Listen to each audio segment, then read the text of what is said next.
अस्सलाम वालेकुम। आज की वीडियो में मैं आपके साथ शेयर करूंगी कि अगर आपका दूध खराब हो जाए तो आपने इसके साथ मक्खन और देसी घी किस तरीके से बनाना है। तो ये जो दूध है ना, ये तकरीबन 2 किलो के करीब दूध था। फ्रिज में मैंने रखा हुआ था, लेकिन मेरे से गलती हुई थी कि मैंने ना ताज़ा और पुराना दूध मिक्स कर दिया था। तो दूध सुबह मैंने चाय बनाने लगी तो दूध हमारा खराब हो चुका हुआ था। मैं आपको दिखाती हूँ। ये ना फुल फैट मिल्क है, बड़ी अच्छी मोटी मलाई मेरे इस दूध के ऊपर आती है। ये हम लोग खालिस दूध लेते हैं तो फुल फैट मिल्क है। अच्छा, अब मैं आपको तरीका बताने वाली हूँ। वीडियो जो है, अच्छा, अब आपने क्या करना है, आपको लग गया कि दूध खराब हो गया, ठीक है। अब आपने ना इसको ना चूल्हे पे नहीं रखना, ठीक है। चूल्हे पे रखने की गलती नहीं आपने करनी। आपने ना इसी तरीके से इसको देखें, मैंने चूल्हे पे नहीं रखा। चूल्हे पे रखेंगे तो दूध अलग हो जाएगा, पानी अलग हो जाएगा, तो वो चीज हमें नहीं चाहिए।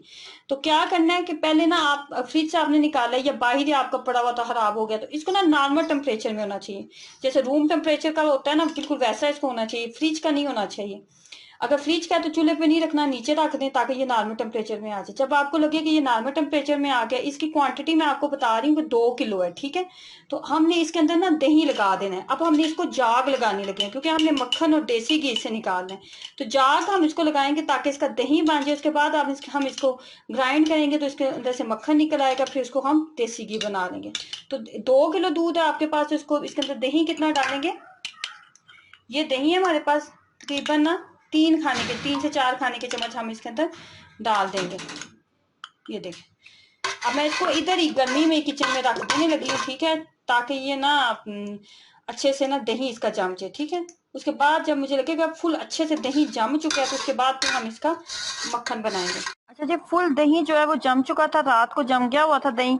मैंने ना क्या किया कि डेगची को उठा के मैंने फ्रिज में रख दिया था, और ये ना अब अच्छा खासा ठंडा हो चुका है। फ्रिज के नीचे वाले हिस्से में रखा था, फ्रीजर में नहीं रखा था। उसके बाद सिंपल आपने क्या करना है, अगर आपके पास ग्राइंडर जग है तो ग्राइंडर जग का इस्तेमाल करें।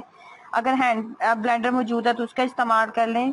और मैंने इसको हैंड ब्लेंडर का इस्तेमाल किया और इसको अच्छे से हमने बीट करना है। इतनी देर तक बीट करना है कि मक्खन आपको लगे कि ऊपर आने लगे। ये एकदम से नहीं होगा, कम से कम 10 मिनट आपको इसको बीट करना पड़ेगा। उसके बाद सॉरी, बीट नहीं, ग्राइंड करना पड़ेगा। अब आपने क्या करना है कि अगर आपको लगे, जरूरत फील हो कि जो दूध है वो इतना ये जो मक्खन हम निकाल रहे हैं ये मिक्सचर इतना ठंडा नहीं है, तो आप इसके अंदर ठंडे पानी का इस्तेमाल कर सकते हैं। फ्रिज का जो ठंडा पानी है वो इसके अंदर डालेंगे तो मक्खन ज्यादा जल्दी ऊपर आ जाएगा। मैंने इसको 10 मिनट अपने हैंड ब्लेंडर का इस्तेमाल इसके अंदर किया था अच्छे से, ताकि मक्खन जो है इसके ऊपर आने लगे। और 10 मिनट के बाद फाइनली जो है ना मक्खन इसके ऊपर आने लग गया था। मैंने इसके अंदर ठंडे पानी का इस्तेमाल भी 1 गिलास किया था। ये मक्खन मैं आपको दिखा दूं तो 2 किलो दूध के अंदर ना 1 प्याली के करीब जो मक्खन था वो निकल आया था। अब देखेंगे क्या होता है, नॉर्मली क्या होता है कि दूध जब हमारा फट जाता है तो हम क्या करते हैं, इसके साथ ज्यादातर लोग पनीर बना लेते हैं या फिर इसके साथ बहुत अच्छी मिठाइयाँ भी बनती हैं।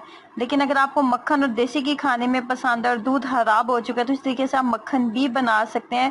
ये फटे हुए दूध को कभी भी मत फेंकें। आजकल वैसे ही लोड शेडिंग बहुत ज्यादा होती है और गर्मी में दूध बहुत ज्यादा खराब हो जाता है, अक्सर ही खराब हो जाता है। तो आप इस तरीके से मक्खन इसके साथ निकाल सकते हैं। बस आपने ये गलती नहीं करनी कि दूध अगर खराब हो गया तो इसको आपने चूल्हे पे कभी भी नहीं रखना। इसका फौरन आप जाग लगाएं, जाग लगा के 1 रात के लिए इसको छोड़ दें। और सेकंड आप मदानी का इस्तेमाल करें, हैंड ब्लेंडर का इस्तेमाल करें, या फिर आपने ग्राइंडर का इस्तेमाल करते हुए इसको इतनी देर तक ग्राइंड करना है कि आपका फाइनली मक्खन जो इस तरीके से निकल है। बहुत ही आसान और सादा सा तरीका, जरूर ट्राई कीजिएगा और अपना एक्सपीरियंस जरूर शेयर करें। अल्लाह हाफिज।